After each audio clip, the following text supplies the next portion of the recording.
দুটো শিবির ছিল, একটা শিবিরের নাম কি এজিদি শিবির আর একটা হুসাইনি শিবির। এজিদি শিবির আর হুসাইনি শিবির। এজিদি শিবির কোনটা? এজিদের দল। হুসাইনি শিবির হুসাইন হুজুরের দল। জুম্মার দিনে কারবালা হয়েছিল, এখানেও জুম্মার আজান, এখানেও জুম্মার আজান। হুসাইনি শিবিরে জুম্মার আজান হলো আশহাদু আন্না মুহাম্মাদুর রাসূলুল্লাহ, আর এজিদি শিবিরে জুম্মার আজান হলো আশহাদু আন্না মুহাম্মাদুর রাসূলুল্লাহ। দুটো আজানের ডাক কি সমান ছিল? বলেন, দুটো সমান ছিল? এজিদি শিবিরে আজান হচ্ছে ঠিকই একই রকম, কিন্তু আজান থেকে আওয়াজ আসছে রাসূলুল্লাহর খানদানের গলা কেটে হলেও গদি টিকাতে হবে। আর হুসাইন হুজুরের কারবালা থেকে আওয়াজ আসছে, হুসাইন হুজুর শিবির থেকে আওয়াজ আসছে, হুসাইন হুজুরের আজান থেকে আওয়াজ আসছে আমাদের নিজেদের গর্দান দিয়ে হলেও রাসূলুল্লাহর দ্বীনকে বাঁচাতে হবে।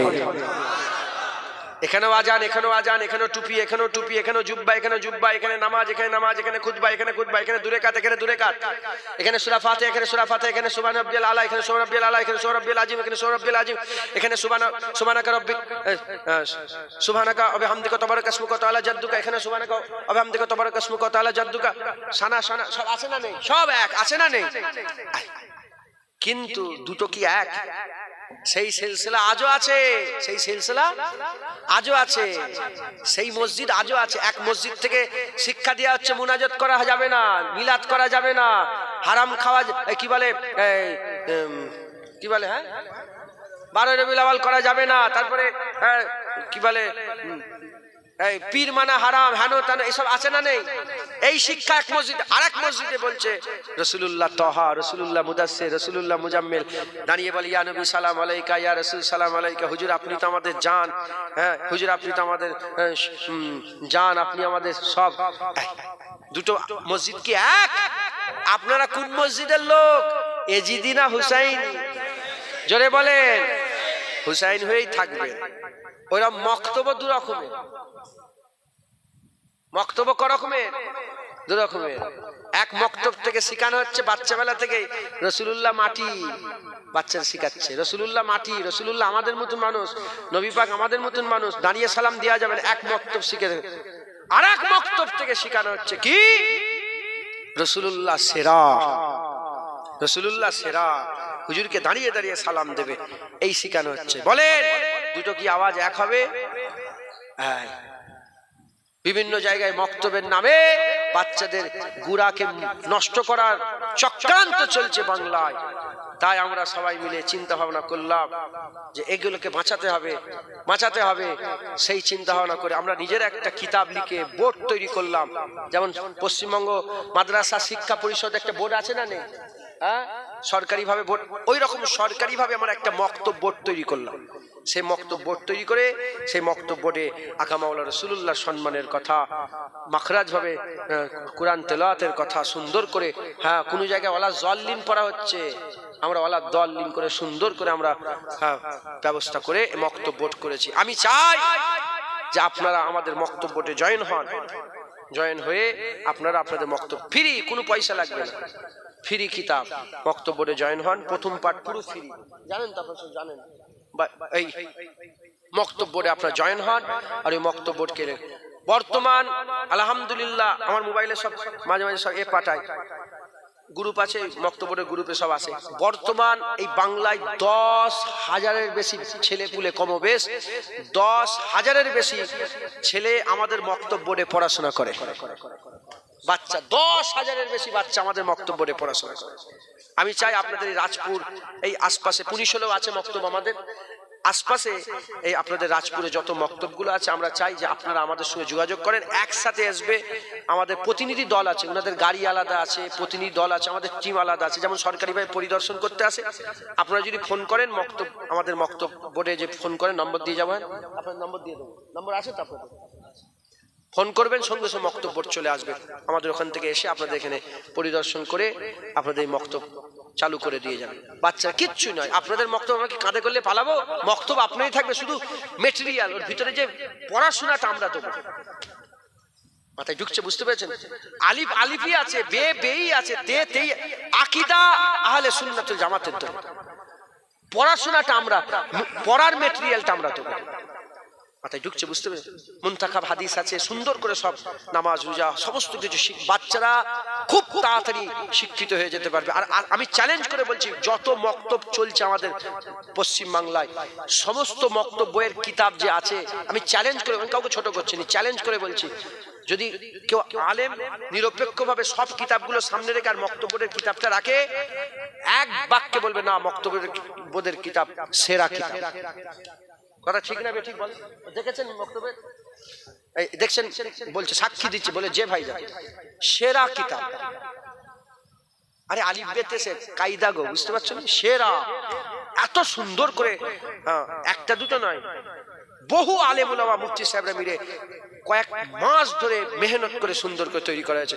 এই মক্তব্যে জয়েন হবে, বলেন ইনশাআল্লাহ। ইনশাআল্লাহ, ইনশাআল্লাহ। সংক্ষেপ করে দিলাম। আমি চাই আপনারা 10 টাকা 20 টাকা 50 টাকা করে বের করেন। আমার সাথে যিনি আছেন, আমার সাথে যারা এসছেন, 500 টাকা নিয়ে আসেন। আমার পয়সা নেই, 500 টাকা নিয়ে আসেন। আপনারা বের করেন, 10 টাকা 20 টাকা বাইরে থেকে যারা এসছেন বের করেন। সবাই এই জলসার জন্য বের করেন। সকলে তাকবীর দেন, নারে তাকবীর, নারে তাকবীর। বের করেছেন, বের করেন তৎক্ষণ। এর মাঝখানে ক কিলো চাল লাগবে তাড়াতাড়ি বলেন, ক কিলো? ক কিলো চাল রান্না করেছেন এবারে? তাবারুক করা হয়নি? ক কিলো? 50 কিলো চাল। একজন দেন তো 50 কিলো চাল। খিচড়ি তো মিষ্টি তাবারুক, মিষ্টি তাবারুক মানে এই ঘরোয়া চাল, তাই তো? কিনে দেন, ক টাকা দাম? 80 টাকা কেজি। মুসলমানের ছেলেরাও, এর নবীর উম্মত উম্মতিরা, হযরত ওমর ফারুক রাদিয়াল্লাহু তাআলা আনহু, তিনি বাইতুল মুকাদ্দাস ফাতা করতে গেলেন। বাইতুল মুকাদ্দাস ফাতা করতে গেলেন। কিভাবে ফাতা হলো খবর নিয়ে দেখতে যান। কোনো লড়াই হয়নি, কোনো লড়াই হয়নি।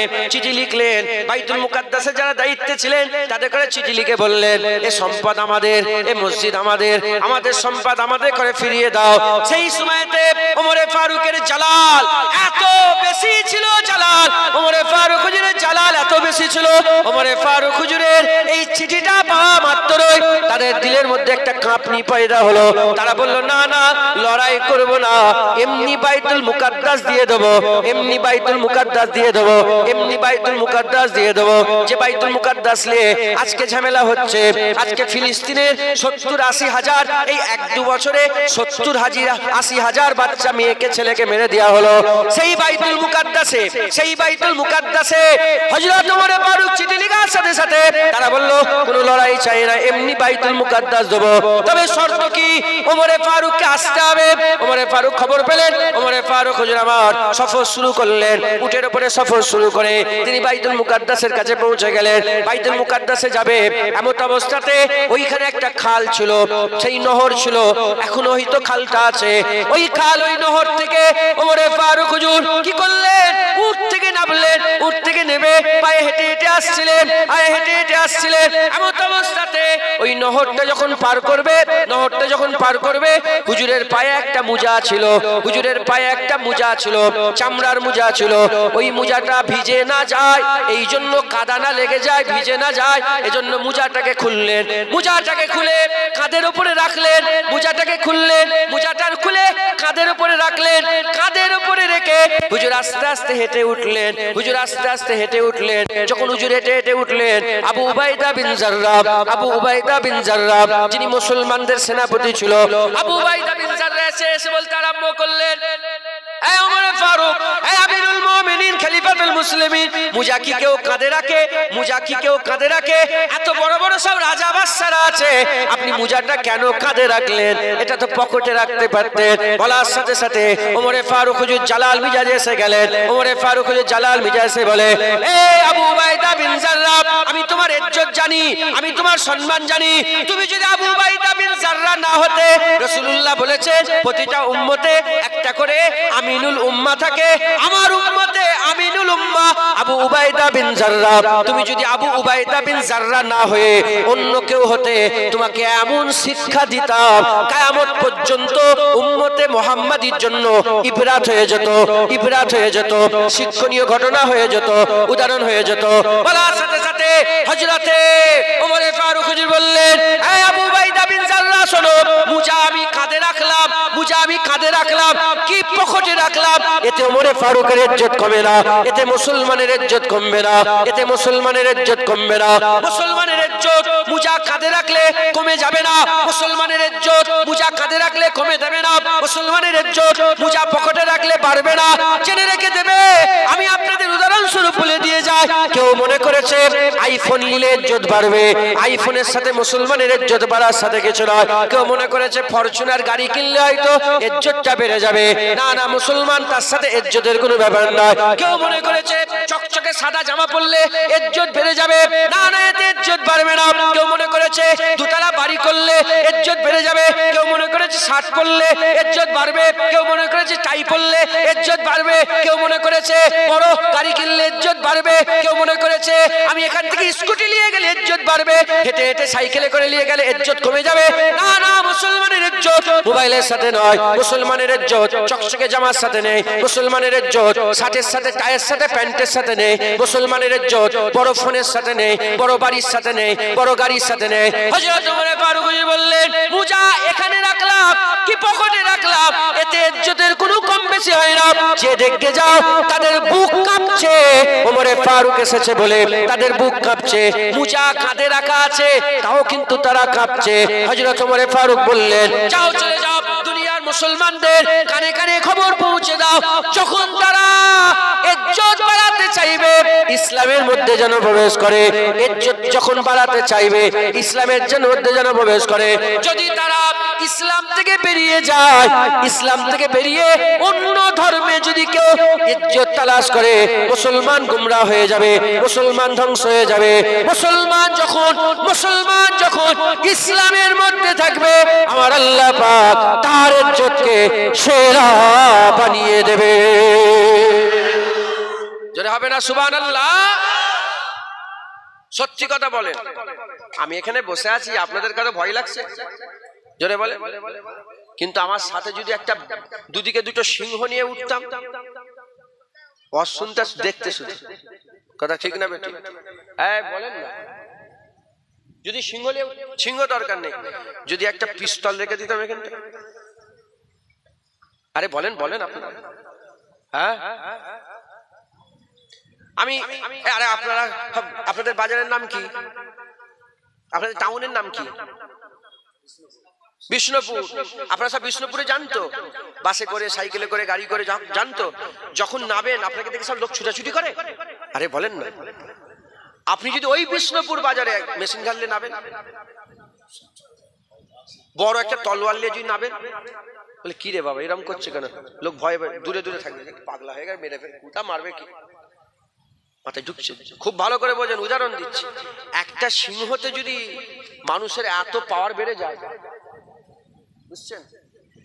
একটা পিস্তলে যদি এত পাওয়ার বেড়ে যায়, একটা তলোয়ারে যদি এত পাওয়ার বেড়ে যায়, একটা কি বলে, একটা বাঘ যদি সাথে রাখি তাতে যদি এত পাওয়ার বেড়ে যায়, মুসলমান যখন আপনি ইসলামের মধ্যে থাকবেন, আপনার সাথে আল্লাহর রাসূল থাকবে, আপনার পাওয়ার কত বাড়বে? যারা হবে না সুবহানাল্লাহ? মুসলমানের ছেলেরা, এই নবীর উম্মত উম্মতিরা, তখন আপনার ভয় থাকবে না, আল্লাহর ভয় হয়ে যাবে। আপনার যে জালাল, আপনার জালাল নয়, আল্লাহর জালাল হয়ে যাবে। আমি আপনাদের উদাহরণ স্বরূপ বলে দিয়ে যাই। সেই জামানা, এখন যেমন আমেরিকা সুপার পাওয়ার, সেই জামানা সুপার পাওয়ার ছিল রোম, সুপার পাওয়ার ছিল রোম। রোমের বাদশা খবর পেল ওমর ফারুকের ব্যাপারে, তখন সে খাস নুমাইদা, খাস একটা সৈন্যকে, সেনাপতিকে বলল, যাও ওমর ফারুকের খবর নিয়ে আসো। রোম থেকে চলে এলো ওমর ফারুকের খবর নেওয়ার জন্য। মদিনা শরীফে প্রবেশ করে বলে, তোমাদের রাজার বাড়ি কোনটা? তোমাদের রাজার বাদশার বাড়ি কোনটা? প্রাসাদ কোনটা? রাজদরবার কোনটা? বলে, আমাদের রাজার কোনো রাজদরবার নেই, ওই যে ভাঙা ফুটো ঘরটা, ওটাই হচ্ছে ওমর ফারুকের ঘর। বলার সাথে সাথে, বলার সঙ্গে সঙ্গে হযরতে ওমর ফারুকের তালাশে, বলে তাকে কোথায় খুঁজে পাবো?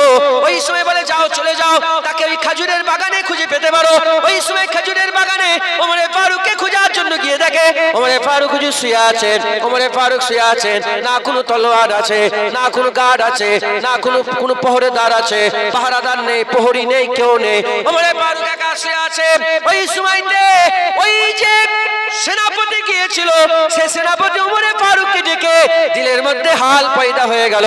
সে বলতে আরম্ভ করেছে, আমি বড় বড় লড়াইয়ের ময়দানে গেছে, বড় বড় যুদ্ধের ময়দানে গেছে, আমার থেকেও তাকতবার লোকের সঙ্গে লড়াই করেছি, কিন্তু অত ভয় লাগে না যতটা ভয় ঘুমন্ত ওমরে ফারুককে দেখে আমার মেহসুস হয়েছে।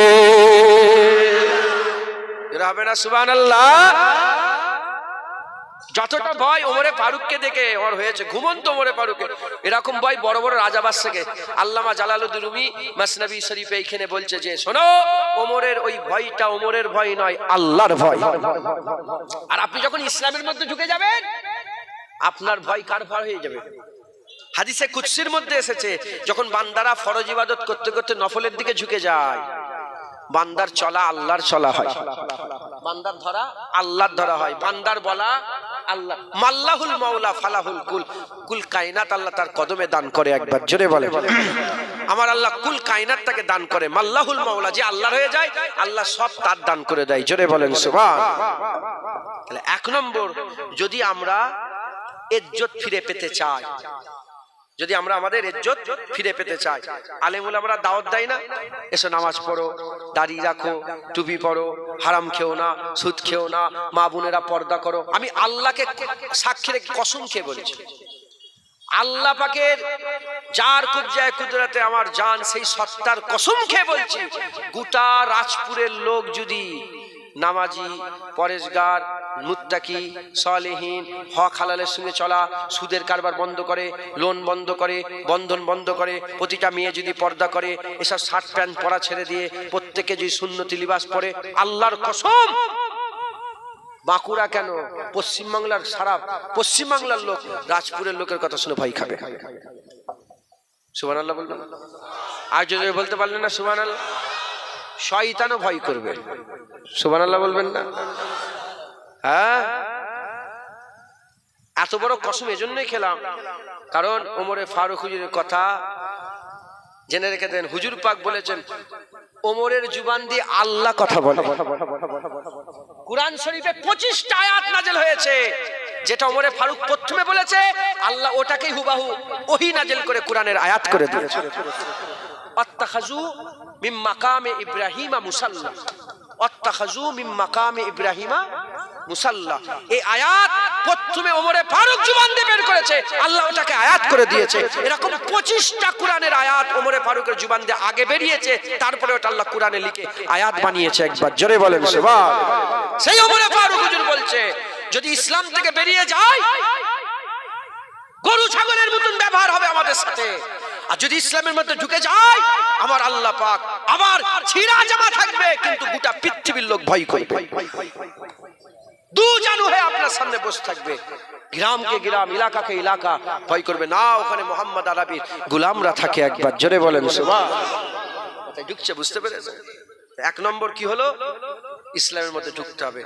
মুসলমানের ছেলেরা, এর উম্মতিরা আবার বলে দিয়ে যায়, কোথায় যাচ্ছেন? আমাদের ইজ্জত আইফোনে নেই, আমাদের ইজ্জত নামাজে আছে। মুসলমানের ইজ্জত নামাজে, মুসলমানের ইজ্জত দাড়িতে, মুসলমানের ইজ্জত টুপিতে, মুসলমানের ইজ্জত জুব্বাতে, মুসলমানের ইজ্জত রমজান মাসে রোজা রাখাতে, মুসলমানের ইজ্জত মা বোনেদের পর্দা করাতে, মুসলমানের ইজ্জত হালাল রুজিতে। সুদেতে মুসলমানের ইজ্জত নেই, লোনেতে মুসলমানের ইজ্জত নেই, ঘুষেতে মুসলমানের ইজ্জত নেই, কোনেতে রসুল মুসলমানের ইজ্জত নেই। এর উম্মতিরা, আমার আল্লাহ পাক আমাদের ইজ্জত ইসলামে দিয়েছে।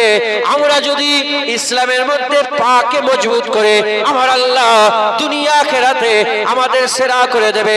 কারণ আমার আল্লাহ পাক তাম বিশ্বে যত দল মত পথ আছে, আল্লাহ পাক কুরআন শরীফের মধ্যে বলেছেন, কাফের হচ্ছে দুই প্রকার, মিন আহলিল কিতাব ওয়াল মুশরিকিনা ফি নারে জাহান্নাম খালিদিনা ফিহা। মিন আহলিল কিতাব, কিতাব অস্বীকারী কাফের, ওয়াল মুশরিকিন, মুশরিক কাফের, এই দু দল আছে।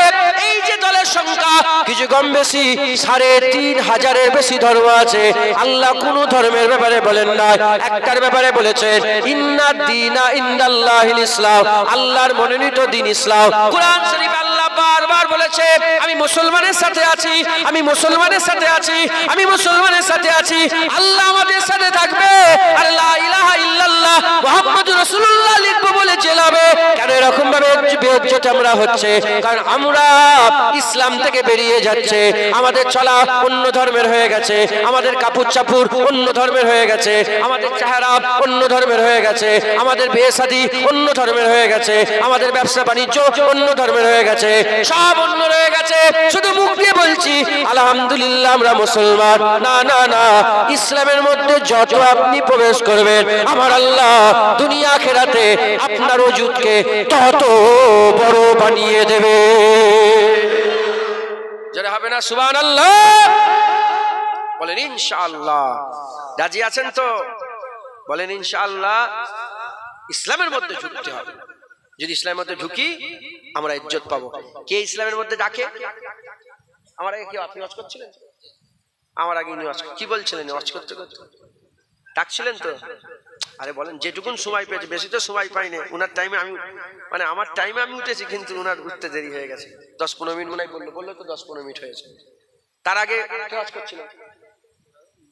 ইমাম সাহেব ওয়াজ করছিলেন। এই গ্রামের সব আপনারা ডাকে না নামাজ পড়ো নামাজ পড়ো, বলে না? বলেন মুসলমান নয়, অন্য ধর্মের একজন বুদ্ধিজীবী, খ্রিস্টান না হলে ইহুদি হবে, সারা বিশ্বের একজন বড় বুদ্ধিজীবী, সে একদিন প্রশ্ন করছে যে মুসলমানদের মসজিদের অবস্থা কি? বলছে কেন? বলে মুসলমানদের, দেখতে পাচ্ছেন তো? বলছে মুসলমানের মসজিদের অবস্থা কি? বলে কেন? বলে জুম্মায় কেমন ভিড় হয়? বলে জুম্মায় তো প্রচুর ভিড় হয়, জায়গা হয় না। কথা ঠিক না বেঠিক? আরে আপনাদের মসজিদে জুম্মায় জায়গা হয়, ভর্তি হয়ে যায় না? মাশাআল্লাহ মাশাআল্লাহ ভর্তি হয়ে যায় তো। বলেলে বলছো ও আচ্ছা বলো তো ফজরের নামাজে কিরকম ভিড় হয়? বলে ফজরের নামাজে এক কাতারই ভর্তি হয়, হাফ কাতারও হয় না। দেখেন জুম্মার নামাজ কি? জোরে বলেন। ভর্তি, ফজরের নামাজে খালি। জুম্মার নামাজটা কি নামাজ? ফরজ নামাজ। কি নামাজ? আর ফজরের 2 রাকাত কি নামাজ? তাহলে এটাও ফরজ, ওটাও ফরজ, এটাও ফরজ, ওটাও ফরজ। জুম্মার নামাজে ভর্তি, ফজরের নামাজে এক কাতার ভর্তি। ওই খ্রিস্টানের বড় বুদ্ধিজীবী, আমার নামটা ভুলে যাচ্ছি, সারা পৃথিবীর লোক ওকে চেনে, ওনাকে চেনে। তো ও বলছে যে যেদিন দেখবে জুম্মার নামাজের মতন ফজরের নামাজও মসজিদ ভর্তি হয়ে যাচ্ছে, গোটা পৃথিবী আল্লাহ মুসলমানদের দান করে দেবে। কিন্তু হাল খারাপ। আগে কি হতো? হুজুর পাকের জামানায় ফজরের নামাজে যারা, জুম্মার নামাজে যেরকম মসজিদ ভর্তি, ফজরের নামাজে আপনি মসজিদে নববী শরীফে যান, যেমন জুম্মার নামাজে পুরা ভর্তি, মসজিদে নববী শরীফে ফজরের নামাজও পুরা ভর্তি। কথা বুঝতে পেরেছেন? আল্লাহ আমাদের সকলকে সৎ বুদ্ধি দান করেন। আলেম উলামা ডাকবে, ইনারা হাক্কানি আলেম, আল উলামা ওয়ারাসাতুল আম্বিয়া, ইনারা নবীদের ওয়ারিস। ইনাদের ডাকে সাড়া দেওয়া মানে নবীর ডাকে সাড়া দেওয়া। জোরে হবে না সুবহানাল্লাহ? হাক্কানি আলেম। তবে আলেমদের 2টা ভাগ আছে, খুব সাবধান, এর মধ্যেই চোর লুকিয়ে আছে। আলেমদের মধ্যে কি লুকিয়ে আছে? চোর। হুজুর বলেছেন আলেম হচ্ছে 2 প্রকার। 1 নম্বর খায়রুল উলামা, শাররুল উলামা। ভালো আলেম, খারাপ আলেম। ভালো আলেম, খারাপ আলেম। খারাপ আলেম নায়েবে ইবলিস, শয়তানের জাত, হুজুর বলেছেন।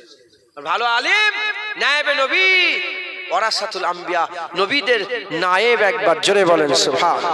খারাপ আলেমের পাল্লায় পড়লে ঈমান নষ্ট হয়ে যাবে, আর ভালো আলেমের পাল্লায় পড়লে আল্লাহর জান্নাত নসিব হয়ে যাবে। জোরে বলেন সুবহান। অতএব খুব সাবধান, হাক্কানি আলেম উলামা যারা, তাদের কথা অনুযায়ী চলাফেরা করবেন। বলেন ইনশাআল্লাহ। জোরে বলেন ইনশাআল্লাহ। ইনশাআল্লাহ। দুরূদ শরীফ আল্লাহুম্মা সাল্লি আলা, জোরে জোরে বলেন। চাঁদা তুলে দিতে হবে কি, তাই তো? হ্যাঁ, তুমি কমিটির লোক?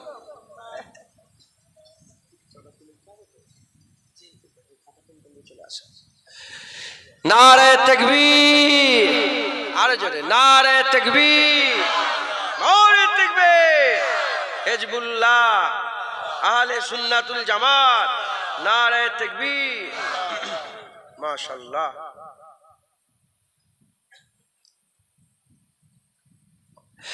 दामाद नबी हैदर कर्रार अली है। आप लोग समझते हो? হ্যাঁ, পুরা পুরা জানতে কে থোড়া থোড়া জানতে, থোড়া থোড়া থোড়া থোড়া জানতে। আমি বোম্বাইয়ে গেলাম, এই বাইরে যাচ্ছিলাম, বোম্বাই আমাকে 1 ঘন্টা আটকে দিল। ইমিগ্রেশন অফিসাররা থাকে না, 1 ঘন্টা আটকে বললো যে আপনি বাংলাদেশে। 1 ঘন্টা আটকে রেখে দিল, মোবাইল ফোবাইল নিয়ে সব চেক ফেক করলো। এখন এই হচ্ছে, আমি তো হাসছি, আমি কি করব, হাসছি। আর হুজুর পাককে, মদিনা শরীফে যাচ্ছি, মক্কা শরীফে যাচ্ছিলাম, হুজুর পাককে সালাম দিচ্ছি, ইয়া রাসূলুল্লাহ দেখেন কি হচ্ছে। হ্যাঁ, হযরতে ইবনে হাজার আসকালানী রাহমাতুল্লাহ আলাইহ তিনি বর্ণনা করছেন যে উম্মত, হুজুর পাক সাল্লাল্লাহু আলাইহি ওয়াসাল্লাম জাহিরি দুনিয়া আছে কিংবা পর্দা নিয়েছে, উম্মতের খবর আল্লাহ রাসূলুল্লাহকে জানায় একবার, জোরে বলেন সুবহানাল্লাহ। তাই সেই দিকে খেয়াল করে বলি, ইয়া রাসূলুল্লাহ দেখেন না আমাকে আটকে রেখেছে। আমি জানি, আমি তো বহু দেশ সফর করি, আল্লাহ, ইরাকে গিয়েছি আমি, মিশরে গিয়েছি আমি, কাতারে গিয়েছি আমি, কুয়েতে গিয়েছি, দুবাইয়ে গিয়েছি, আল্লাহ নিয়ে গেছেন। তারপরে এশিয়া মহাদেশের বহু দেশে গেছি। আমি জানি আমাকে ধরে, ইমিগ্রেশনে ধরে। আর একজন বড় ইমিগ্রেশন অফিসার, তার সঙ্গে আমার মানে চীনা পরিচয় আছে, তিনি বললেন যে যে ভাইজান আমাদের কিছু ধরতে হয়, তাহলে দেখাবো কাকে, দিল্লিতে খুব চাপ, 2-1 জনকে ধরে একটু জেরা ফেরা করতে হয়, আপনার দাড়ি ফাড়ি থাকে, কথা বুঝতে পেরেছেন? আল্লাহ মাফ করেন। তো যাই হোক, চতুর্দিকে শুধু এই হচ্ছে, আল্লাহ মাফ করেন।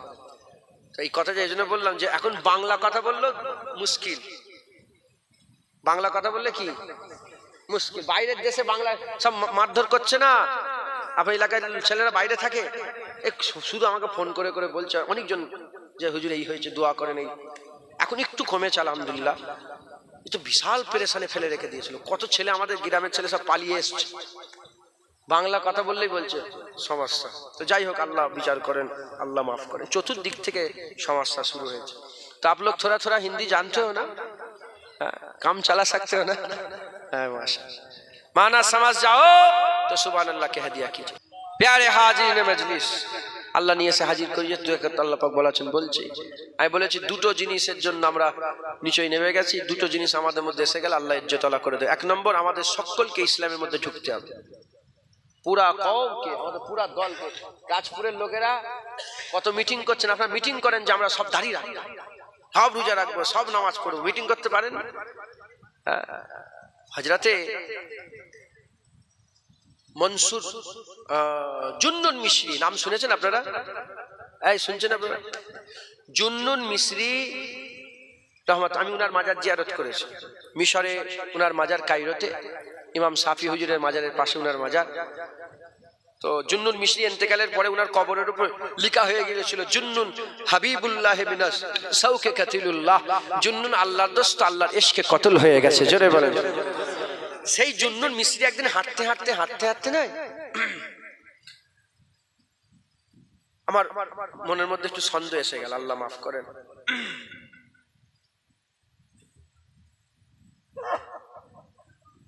হয় জুন্নুন মিশরি হবে, আর না হলে মালিক ইবনে দিনার হবে, দুটোর মধ্যে। আপনারা যদি মনে থাকে বলে দেবেন তো, ঘটনাটাকে বলি তারপরে বুঝতে পারবেন। হয় মালিক ইবনে দিনার হবে, না হলে জুন্নুন মিশরি। হ্যাঁ, দুজনের মধ্যে শিওর একদম। তো না, আমি একদিন সফর করছেন, সফর করতে করতে না, ওই জুন্নুন মিশরিও সারা জীবন সফর করেছে, আর মালিক ইবনে দিনার নাহলে জুন্নুন মিশরি, দুজনের মধ্যে একজন সফর করতে করতে একটা মসজিদে ঢুকেছে। মসজিদে ঢুকে জোহরের নামাজ পড়ে দিনের বেলা একটু খাচ্ছেন, তখন একটা বাচ্চা ছেলে ছুটে ছুটে বলে, ছুটে ছুটে এসে বলে, আমাদের মসজিদে ইহুদি ঢুকে গেছে, ইহুদি ঢুকে গেছে। ওই দুজনের মধ্যে একজনের দেখে উনার দিকে দেখে বলে, আমাদের মসজিদে কে ঢুকে গেছে? একটা বাচ্চা ছেলে চিৎকার করে করে, গ্রামের লোকজন সব এসে জড়া হয়ে গেছে যে কে ঢুকেছে, ইহুদি ঢুকেছে মসজিদে। বাচ্চা ছেলে চিল্লাচ্ছে, এসে দেখে যে আল্লাহর ওলি, অনেকে চিনতে পেরে গেছে, হুজুর বিয়াদবি মাফ করে দেন। তখন হুজুর বলেন যে এ বাচ্চা আমাকে ইহুদি বললো, বলে এজন্যই বললো কারণ আমাদের পুরা মহল্লাতে কেউ দিনের বেলায় খাই না, সবাই রোজা রাখে, কেউ দিনের বেলায় খাই না, শুধু ইহুদিরা খায়, আমাদের আশপাশে যারা ইহুদি আছে তারাই খায়। তো আপনি যখন খাচ্ছেন, বাচ্চা মনে করেছে ইহুদি খাচ্ছে, মাথায় ঝুঁকছে, বুঝতে পেরেছ? মাথায় ঝুঁকলে বুঝতে পারো। অনেক সময় কি হয় দেখবেন, আমাদের বাড়িতে এটা আছে, আমরা পানি বলি, তারপরে গোস্ত বলি, অনেক মুসলমান আছে না জল বলে, মাংস বলে, আছে না বলে। তো যাই হোক, আমাদের বাড়িতে একজন, আমাদের বড় চাজনের বাড়িতে, বড় চাজনের মুখ থেকে শুনেছি আমি, ওনার বাড়িতে মহিলা এসেছে, মেহমান সব। আজকে আমার বাড়িতে প্রায় বাইরে প্রায় ছিল 150, ভিতরে মা বোনেরা ছিল অনেক, কথা বলছে, যাতায়াত করে। তো একজন মহিলার মধ্যে বলেছে যে আমি মাংস খাবো না। কি বলেছে? মাংস খাবো না। তখন নাতি পুতে যারা থাকে না, দাদুজান মানে ওনার দাদু হয়, বলে দাদুজান আমাদের বাড়িতে মেয়েদের মধ্যে হিন্দু ঢুকেছে। হিন্দু বলে কেন? বলছে মাংস খাবো না। বলে না ওরা এরকম বলে, ওরা মুসলমান। মাথায় ঢুকছে কেন? আমাদের জানি কি, আমাদের ওখানকার আমাদের পুরা ফুরপুরাতে যত হিন্দু ভাইরা আছেন, ওনারা সব জল বলেন, আমরা পানি বলি, মাংস বলেন, আমরা গোস্ত বলি। এরকম একটা সিচুয়েশন। তো উনাকে দিনের বেলায় খাওয়া দেখে বলে ইহুদি। বলে কেন? বলে আপনি দিনের বেলায় খেচ্ছেন, মনে করে ইহুদি মনে করেছেন। তো আপনারা মিটিং করে একদম পুরা গ্রামে নামাজি, পরেশগার, দাড়িওয়ালা, টুপিওয়ালা, জুব্বাওয়ালা করেন, বলেন ইনশাআল্লাহ। আমাদের মুরব্বীরা বলে গেছেন ফজরের সময়ে জানলা দরজা খুলে দাও, ঘরের আলোগুলো জ্বালিয়ে দাও। ফজর যখন হয়ে যাবে, আজান হবে ফজরের, কি করবেন? দরজা জানলা খুলে দেবেন, আলোগুলো জ্বালিয়ে দেবেন ঘরে। সব লোক বলবে কি হলো? বলে জানুনি ফজরের সময় হয়ে গেছে, আল্লাহর হুকুম, নামাজ পড়তে হবে, ওটাও নামাজ হবে, জোরে বলেন সুবহানাল্লাহ। এইভাবে আমাদের দুনিয়াদারি করতে হবে, বলেন ইনশাআল্লাহ। 1 নম্বর আমাদের পুরা ইসলামের মধ্যে ঢুকতে হবে, বলেন ঠিক আছে ইনশাআল্লাহ। ইসলাম থেকে বেরিয়ে যাব, বেইজ্জত হব, ইসলামে ঢুকবো, ইজ্জত। উদাহরণ দিলাম, সাথে যদি একটা সিংহ থাকে, লোক ভয় খাবে। ইসলামের মধ্যে থাকলে আপনার সাথে আল্লাহর রাসূল আছে, গোটা পৃথিবী আপনাকে ভয় করবে, জোরে বলে। পৃথিবী বাঘ, জঙ্গলের পশু পাখিরাও ভয় করে। আপনাদের এখানে পাশেই আছে না লকদার হাফেজ সাহেব হুজুর? আরে বলেন না আপনারা, এখানে কত দূর লকদা হাফেজ সাহেব হুজুর? হাফেজ সাহেব হুজুর নাম শুনেন না আপনারা? লকদা, খোরাসানের লকদা হাফেজ সাহেব হুজুর, খোরাসানের বাড়ি ছিল এখানে। উনি একজন আমাদের এই আশপাশে সব আপনাদের কিছু আদিবাসী আছেন না, উনার বাড়িতে গিয়ে বলে যে রাত্রে থাকার জায়গা হবে। হাফেজ সাহেব হুজুর বলছে রাত্রে থাকার জায়গা হবে। তখন আদিবাসী একজন মা বলেছে যে আমাদের এখানে বাঘ বেরোয়, আর আমাদের একটাই ছোট ঘর। আদিবাসী কমজোর মানুষ, ছোট ঘর, আপনার খুদা। বলে বাইরে ওই যে চৌকিটায় শুই। বলে চৌকি শুয়া যাবে না, বাঘ আছে। বলে বাঘ আসে, আসুক, আল্লাহর হুকুম থাকলে খাওয়া, হুকুম থাকলে খাবে, একটু শুই। বলে আচ্ছা ঠিক আছে, শোন, রাত্রিবেলায় বাঘের গর্জন। আদিবাসী মহিলা ভিতর থেকে নুকিয়ে দেখে যে হুজুর শুয়ে আছেন, আর হুজুরের পাশে বসে ওই বাঘ পাহারা দিচ্ছে। একবার জোরে বলে, আর জোরে হবে না? বাঘও ভয় করবে আপনাকে। সুফি আব্দুল মোমেন সাহেব 25 বছর ধরে মাজার জিয়ারত করলে, আব্দুল মোমেন সাহেব দাদা হয়ে খলিফা, শাহ পুনালি জঙ্গলে ঘুরছেন, হঠাৎ করে দেখে সামনে 12-14 হাত বড় একটা বাঘ এসে হাজির হয়ে গেছে। বড় বাঘ এসে হাজির হয়ে গেছে। যখন বড় বাঘ এসেছে, তখন হুজুর বললেন, দেখো তুমি আল্লাহর বান্দা, আমি আল্লাহর বান্দা, তুমি নবীর উম্মত, আমি নবীর উম্মত, তবে আমার পীরের নাম ফুরফুরার পীর আবু বকর সিদ্দিক। বলে আল্লাহর কসম, প্রথমে আল্লাহর কথা, তারপরে নবীর কথা, তারপরে আমার পীরের কথা বলার সঙ্গে সঙ্গে ওই বাঘটা পুষা বিড়ালের মতন সারা রাত আমার কম্বলের পাশে শুয়ে পাহারা দিয়েছে। যখন আপনি ইসলামের মধ্যে ঢুকে যাবেন, নয় গোটা পৃথিবী আপনার কদমে আল্লাহ দিয়ে দেবে, সব আপনাকে আল্লাহ দান করবে, জোরে বলেন। সারা পৃথিবীর যত সোনা দানা, যত খনিজ দ্রব্য, হিরে মুক্ত, সব কোথায়? মাটির ওপরে না মাটির নিচে? কোথা থেকে সব বেরোয়? কোথা থেকে বেরোয়? সব মাটির তলা থেকে। আর মাটির উপরে কারা থাকে? আমরা। আমাদের পায়ের তলায় সব সম্পত্তি, আমাদের পায়ের তলায়। আল্লাহ পাক ওদের থেকে ইজ্জত আমাদের বেশি। যখন আপনি দিয়ে দেবেন না, আল্লাহ সত্যিকার কদমে দিয়ে দেবে। হুজুর পাক সাল্লাল্লাহু আলাইহি ওয়াসাল্লামকে আল্লাহ পাক কতবার বলেছে, আমার হাবিব বলে দাও উহুদ পাহাড় আমি সোনা করে দেবো। হুজুর বলে, না আল্লাহ, আমি উহুদ পাহাড় সোনালে কি করব? আমি উহুদ পাহাড় সোনা চাই না, আমি আল্লাহ আপনাকে চাই। আল্লাহ আমি আপনাকে চাই। যখন আপনি আল্লাহকে চাইবেন, গোটা পৃথিবী আপনার হয়ে যাবে, জোরে বলে। ইসলামে ঢুকতে হবে, বলেন ইনশাআল্লাহ। সুজা হিসাব, ইসলাম থেকে বেরোবে বেইজ্জত, ইসলামে ঢুকবে ইজ্জত। মাথায় ঢুকছে, বুঝতে পেরেছেন? আচ্ছা আমি বলছি, এই কদিন আগে আমার সঙ্গে একটা বাঁকুড়ায় কি হলো শুনেছেন আপনারা? আল্লাহর কসম, এক জাররা আমাকে বেইজ্জত করে, আমি এক ফুটটা বেইজ্জত হই।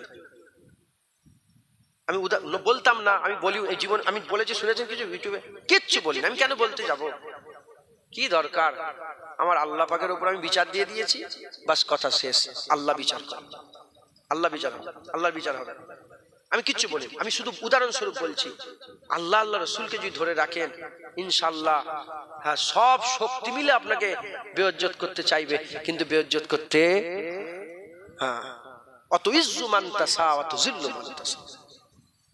ইজ্জতের মালিক আল্লাহ, বেইজ্জতের মালিক আল্লাহ। যখন ইসলামের মধ্যে থাকবেন ইনশাআল্লাহ, আমি ইসলামের মধ্যে পুরো নেই, আমার গুনাহ কথা শুনলে মুখে থুতু ফেলবেন, আমার মনে করেন যে জুনায়েদ আমার গুনার কথা শুনলে মুখে থুতু ফেলবেন, আমি ইসলামের মধ্যে পুরো নেই, তাও আল্লাহ পাক যেটুকুন রেখেছেন, আল্লাহ ইজ্জতের মালিক, আল্লাহ ইজ্জত দিচ্ছেন, আল্লাহ ইজ্জত দেবেন ইনশাআল্লাহ। ইসলামের মধ্যে থাকবেন, আল্লাহ ইসলাম থেকে বেরোবেন, বেইজ্জত মাথায় ঢুকলো। দ্বিতীয় নম্বর, ক নম্বর?